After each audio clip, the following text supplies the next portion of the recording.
One of the nicest ways to catch fish is on a waggler, and you join me here today at Castle Ashby in Northamptonshire.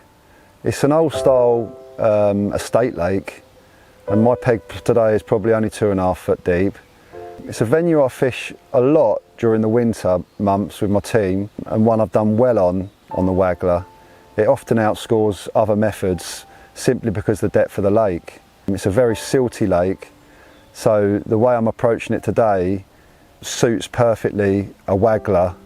The bait I'm using is something a little bit different really to what you would normally expect in the winter fishing for skimmers, but I found it absolutely devastating here, and I've noticed another shallow sort of venues for skimmers. It's an approach that works well there too. I'll talk a little bit more about the bait in a minute, but I think you'll find it interesting. So far today, we started off, well, it's pretty slow. There's a bit of a cold wind on it, and we started off getting the odd rudd, the odd roach, and then eventually, with regular feeding, we've found that the like skimmers have moved in, and then now we're getting some bigger brown bream, and we've even caught a nice hybrid, about 2 pounds. So you can catch pretty much everything on this method. It's a really fantastic way to fish. I just want to run you through the tackle and the setup that I'm using today. Starting with the rod, it's the Parabolics Black Edition 13-foot light float. The reason for that is the shallow water and the skimmers. The skimmers here have got soft mouths because of the silt on the bottom, and I think it's important that when you strike and hit into a fish, that forgiving action is not making the fish, it's coming to the surface and disturbing all the shoal. I've paired that up with the Black Edition Parabolics reel, 3500. It's a lovely reel for this, 2 handles for busy fishing, double handle, 2 pound Maxima line, makes casting a light float really easy and also sinks very nicely. The float that I'm using is just a standard crystal insert, 3AA. I've got a nice sort of run of 5 shot there just to create a little boom to stop tangles. A couple of number 8 droppers, and then I've got 011 optimum power to a size 14 808 Tubertini. I think it's important to have that big hook because I'm fishing expanders today, and it's a big wide gape that allows me to cast and not pull out of the expander. It's also quite a strong hook, so when you're striking into the fish it doesn't open up the gape and sets the hook nicely. Okay, so I just want to talk to you about the bait that I'm using today. It's probably not a bait that you'd expect to use on a venue like this. You probably expect natural baits, chopworms, casters, maggots, but it's a bait that's really scored well for me here throughout the winter months and coming out into sort of March, April time. And it's 6mm expander pellets. On the waggler, these are really devastating here.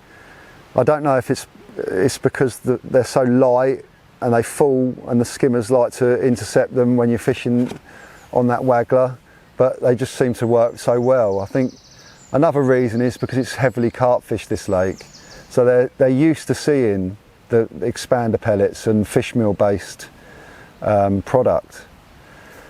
Another bait that I've found is really good here is the good old faithful sweet corn.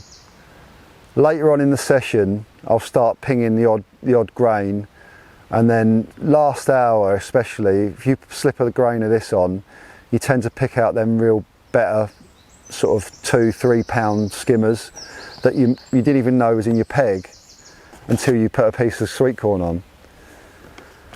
The only other bait that I've got with me today for the waggler is 4mm pellets. It can work. It's often not as good as the 6mm, but if you get a right wind and it's a little bit harder, they can be very useful.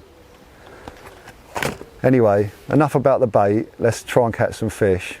So we're a couple of hours into the session now, and to be honest, the roach and rudd, because it's warmer, they're really dominating things. The skimmers and bream are coming in and out of the peg, but they don't seem to be staying at the moment. I've just tried upping the feed to just hold them in the peg a little bit. It's quite busy fishing this. You're often getting a bite like less than a minute when the float hits the water.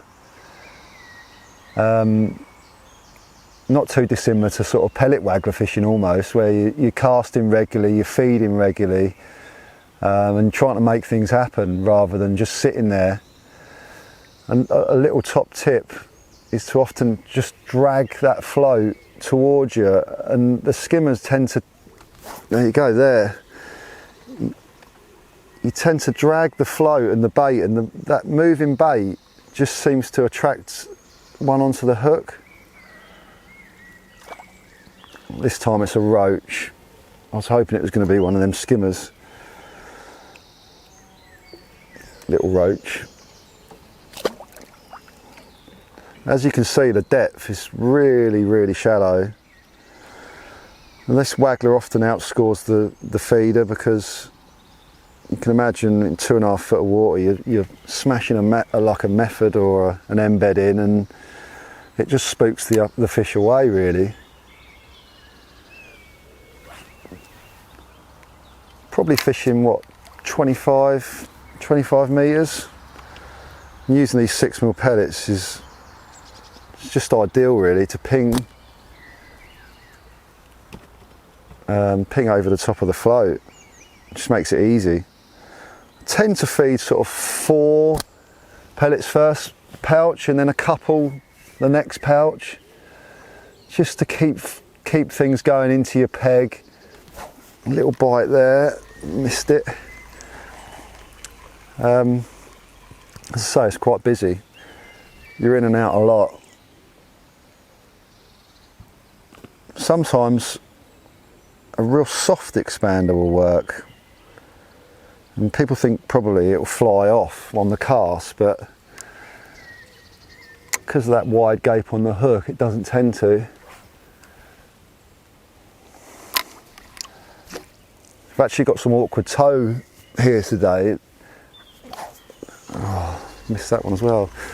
I've actually got some awkward toe today. The wind's blowing up the far side of the lake on the opposite me. It's actually causing a toe to come on the inside and creating a big bow in my line. But it's sort of where my waggler is, it's actually towing the other way. So it's making presentation quite difficult.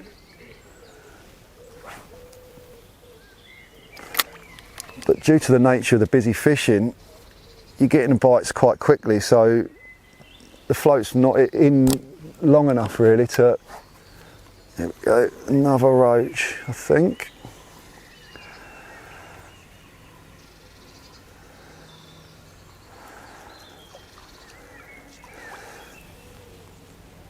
But in my winter league I don't mind them. I mean, they're sort of 3-4 ounce roach, and all very welcome.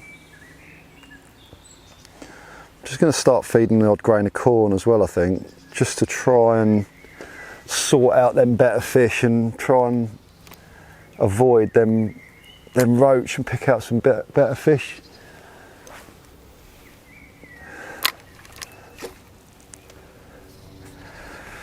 So this time I'm just going to feed 4 or 5 expanders, and then probably 3 or 4 grains of corn. Corn's quite a difficult bait to ping. It tends to go everywhere, but as long as it's in an area, I don't mind. These skimmers in the shallow water, they graze all around. They're not just feeding in one spot. No, missed that one again. There's a lot of fish up in the water today, even though it's so shallow. There's a lot of fish up in the water. I don't know if you can pick that up, but I've actually foul hooked a tiny little fish there. I mean, it's ridiculous.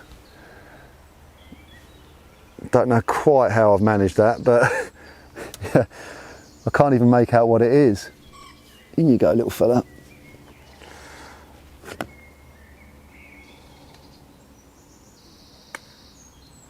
All right, this time.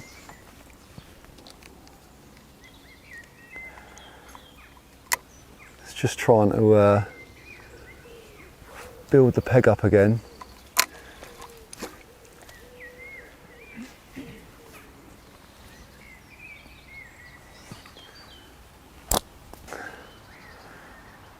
Probably putting 8-10 pellets in there.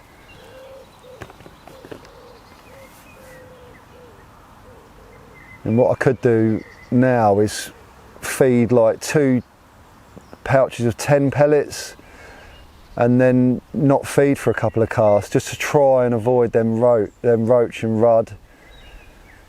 Just give it a chance to sit on the bottom long enough for a skimmer or a bream to come in. Definitely more fish topping now as the day's gone on. Ah, there we go. Ah. Slightly better fish this time though. It's not a skimmer, but it is a better roach, I think. Just put a net under that.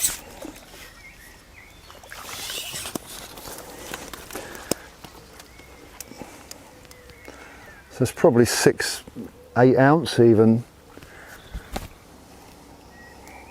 Chunky little fish.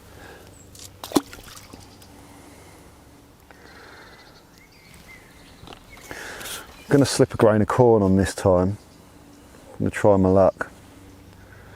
Just going to hook it through the corner, so in the tough part.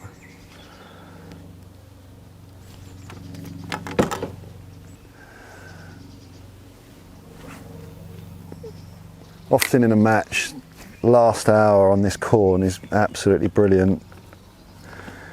You just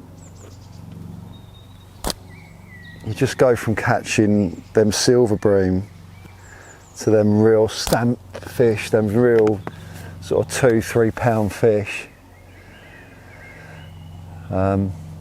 Just on the corn, it seems very late. That's a good sign, that's a bite.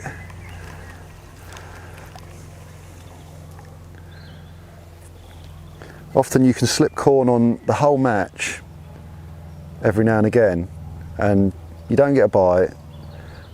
Last hour, last half an hour, as that light starts to change, you start getting bites and put some real weight in your net.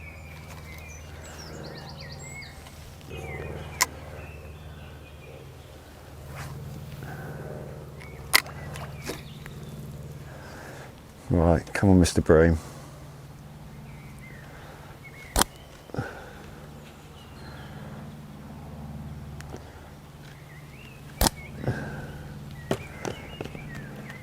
The skimmers in here, they really love that slow fall. No, not this time. I've got an old leaf on my line. Just wrap my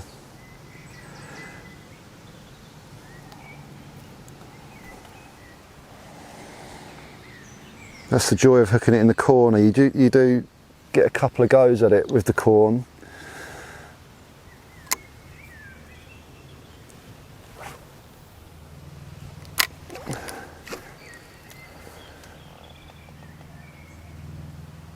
It's towing from right to left. Quite nice really. It's just tripping that bait along the bottom. You can sort of, oh, there's a bite. There you go. It's a skimmer.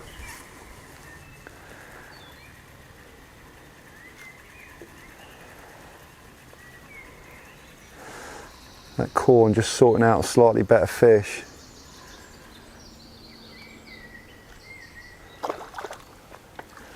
They're the ones we want.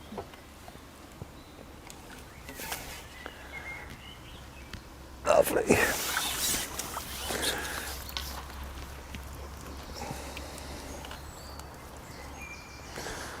That's a sort of standard fish here at Castle Ashby, probably 10, 12 ounce. This end's heavily carp fished actually, where we are today. I think this peg's called the beach peg, they call it. Not a peg I've ever drawn, unfortunately. It is quite known as quite a nice sort of area. I think due to the shallow water really, especially sort of towards the beginning of winter, coming out the other side of winter, the bream tend to come up this end. The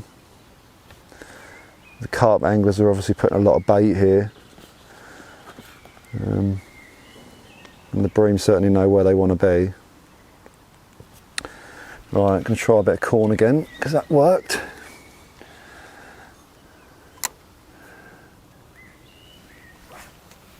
And I'm not going to feed again. Here's another decent skimmer. This corn last 20 minutes has really been good. It's actually transformed the peg, going from like rudd and roach to proper sort of stamp fish now. Let's see, I'll slide the net under this one. Yeah, nice.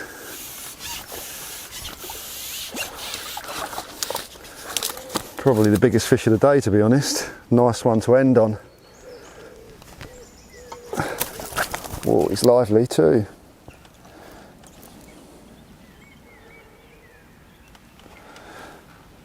What a lovely fish to end the day on.